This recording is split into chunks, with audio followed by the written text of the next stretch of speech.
वरिष्ठ क्षत्रिय प्रमुखों को बुलाइए। वे सत्यवती के पिता के पास मेरे साथ चलेंगे। दशराज को मेरे आगमन की सूचना देने के लिए एक दूत भेजिए, अभी। देवव्रत ने दासराजा का अंतिम भय समझ लिया। केवल सिंहासन का त्याग पर्याप्त नहीं था।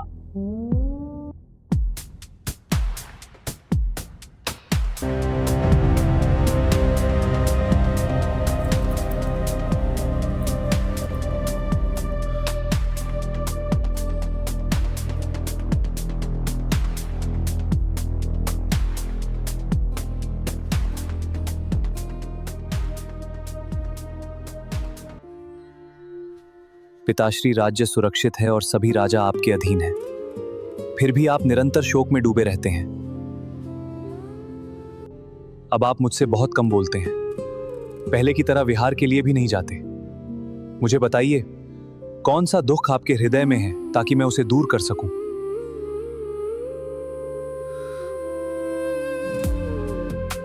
तुमने ठीक समझा है पुत्र। एक गंभीर चिंता मेरे भीतर बनी हुई है।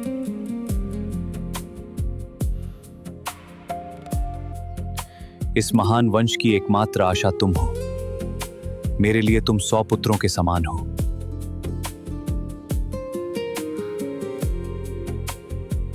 पर तुम शस्त्रों और क्षत्रिय धर्म में निरंतर तत्पर रहते हो। मनुष्य का जीवन अनिश्चित है। यदि युद्ध में तुम्हें कुछ हो गया तो हमारे वंश का क्या होगा। मैं व्यर्थ दूसरा विवाह नहीं करना चाहता, पर यह वंश समाप्त नहीं होना चाहिए। केवल एक पुत्र पर टिका महान कुल भी संकट में रहता है।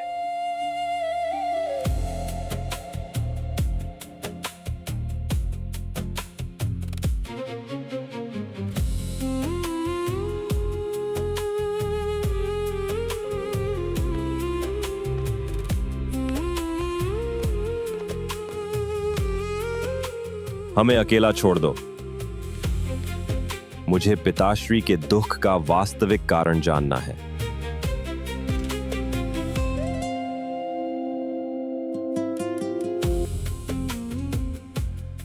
युवराज, यह महाराज का निजी विषय है, पर इसका संबंध कुरु सिंहासन के भविष्य से भी है। तो मुझसे कुछ मत छिपाइए। जिस दुख का कारण पुत्र न जाने, उसे वह दूर नहीं कर सकता। यमुना के निकट महाराज की भेंट मछुआरों के प्रधान द्वारा पाली गई एक कन्या से हुई। उसका नाम सत्यवती है।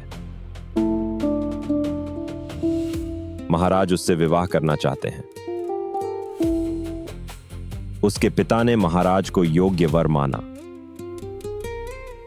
वे सत्यवती का विवाह उनसे करने को तैयार थे, पर केवल एक दृढ़ प्रतिज्ञा के बाद। सत्यवती से जन्मा पुत्र ही सिंहासन का उत्तराधिकारी बनेगा। उत्तराधिकार में कोई दूसरा राजकुमार उसके आगे नहीं होगा।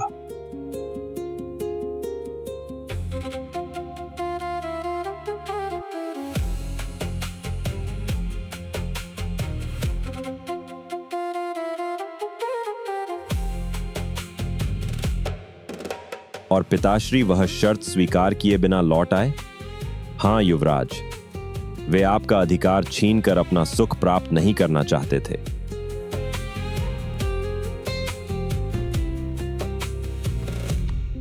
तब पिताश्री का यह दुख अनसुलझा नहीं रहेगा। वरिष्ठ क्षत्रिय प्रमुखों को बुलाइए। वे सत्यवती के पिता के पास मेरे साथ चलेंगे। दशराज को मेरे आगमन की सूचना देने के लिए एक दूत भेजिए, अभी।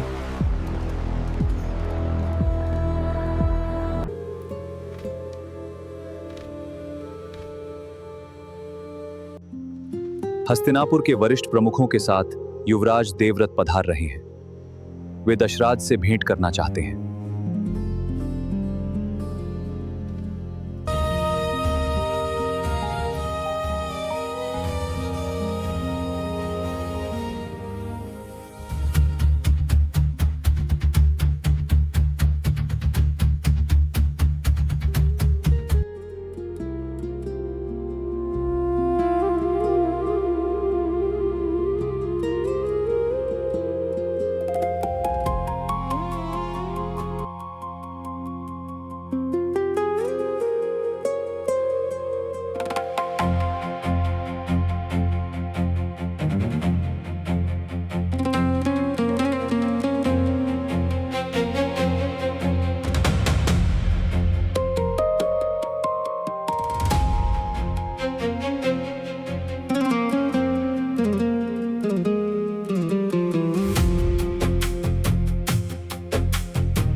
स्वागत है युवराज देवव्रत।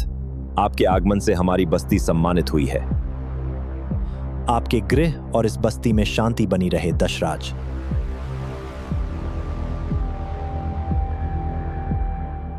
दासराजा, मछुआरों के प्रमुख, मैं राजा शांतनु की ओर से आया हूं। अपनी बेटी सत्यवती का विवाह मेरे पिता से कर दीजिए। दासराजा, मुझे स्पष्ट रूप से बताइए, इस विवाह में क्या बाधा है? महाराज शांतनु मेरी पुत्री के योग्य हैं। यदि कन्या का पिता स्वयं इंद्र भी होता तो भी इतने सम्मानजनक विवाह प्रस्ताव को ठुकराकर पछताता।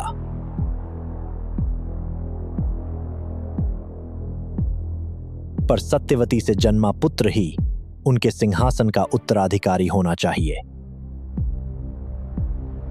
जिस श्रेष्ठ पुरुष के रक्त से सत्यवती उत्पन्न हुई हैं, वे भी सद्गुणों में आपके समान हैं। उन्होंने अनेक बार मुझसे आपके पिता के गुणों की चर्चा की और सदा यही कहा कि सत्यवती के योग्य केवल महाराज शांतनु ही हैं। देवर्षि असित ने भी कई बार उसका हाथ मांगा, पर मैंने सहमति नहीं दी। सत्यवती से जन्मा पुत्र ही सिंहासन का उत्तराधिकारी होना चाहिए, किंतु एक बाधा है। उसके सामने आप दूसरी रानी के पुत्र होंगे, जिसका पहले ही युवराज के रूप में अभिषेक हो चुका है, जिसे प्रजा का अपार प्रेम प्राप्त है और जो अत्यंत शक्तिशाली है। आप जैसा प्रतिद्वंद्वी सामने हो तो कौन स्वयं को सुरक्षित मान सकता है? असुर हो या गंधर्व, आपके सामर्थ्य से वह भी भयभीत होगा। दशराज, यहां उपस्थित प्रत्येक वृद्ध और प्रत्येक प्रमुख साक्षी रहे। मुझसे पहले जन्मा कोई पुरुष और न ही भविष्य में जन्म लेने वाला कोई वह प्रतिज्ञा सहजता से ले सकेगा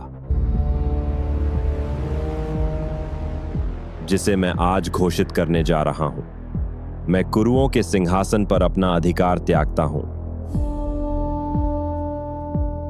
सत्यवती से जन्मा पुत्र ही मेरे पिता का उत्तराधिकारी और राजा बनेगा।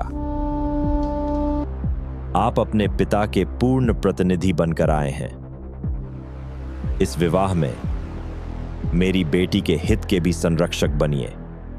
आप स्वयं कभी सिंहासन न मांगे, पर आपसे जन्मे पुत्र एक दिन उस अधिकार को मांग सकते हैं जिसे उनके पिता ने त्याग दिया था। देवव्रत ने दासराजा का अंतिम भय समझ लिया। केवल सिंहासन का त्याग पर्याप्त नहीं था, उनकी अपनी संतानों की संभावना भी समाप्त करनी थी।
मैं कुरु सिंहासन पर अपना अधिकार त्याग चुका हूं। सत्यवती से जन्मा पुत्र ही मेरे पिता का उत्तराधिकारी और राजा बनेगा।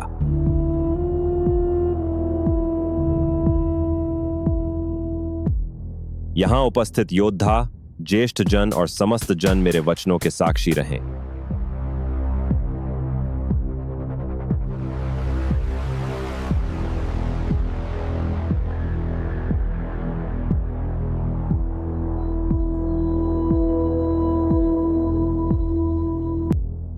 आज से मैं आजीवन ब्रह्मचर्य का पालन करूंगा। मैं कभी विवाह नहीं करूंगा। और किसी स्त्री के साथ दाम्पत्य संबंध में प्रवेश नहीं करूंगा।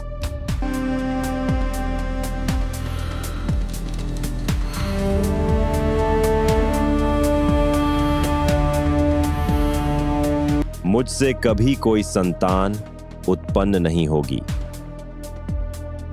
अतः मेरा कोई वंशज सत्यवती की संतानों के अधिकार को चुनौती नहीं देगा। पुत्रहीन मृत्यु प्राप्त होने पर भी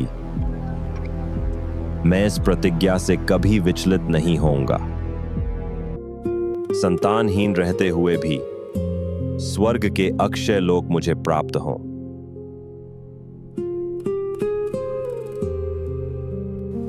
मनुष्यों में ऐसी प्रतिज्ञा पहले कभी नहीं सुनी गई। आज से देवव्रत भीष्म के नाम से जाने जाएंगे।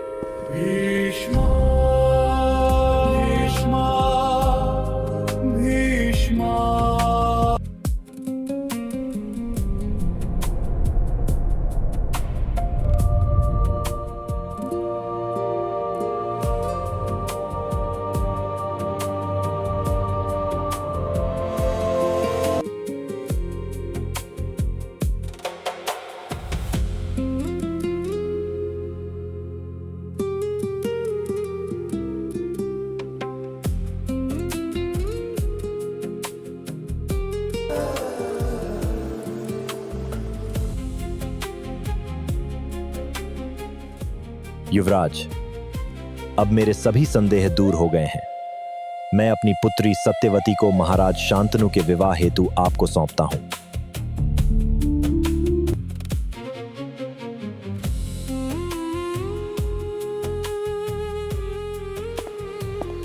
प्रतिज्ञा पूरी हो चुकी थी। देवव्रत सत्यवती को साथ लेकर हस्तिनापुर की ओर चल पड़े।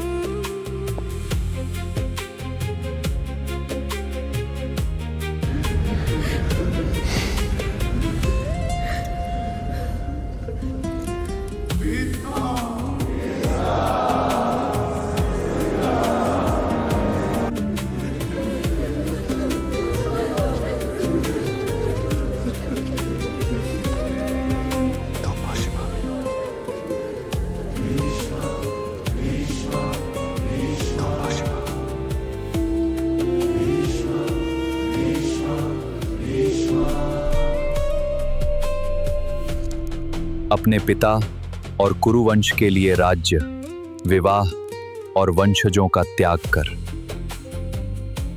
देवव्रत भीष्म बने कुरुवंश के संरक्षक। मेरे पुत्र देवव्रत, ऐसा त्याग मांगने का अधिकार मुझ में कभी था ही नहीं। तुमने जो दिया है उसका कोई मोल नहीं लगाया जा सकता।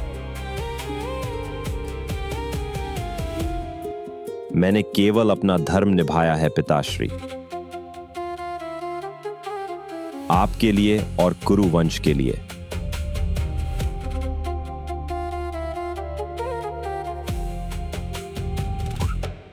तुम्हारे इस त्याग का प्रतिदान देना मेरे सामर्थ्य से परे है।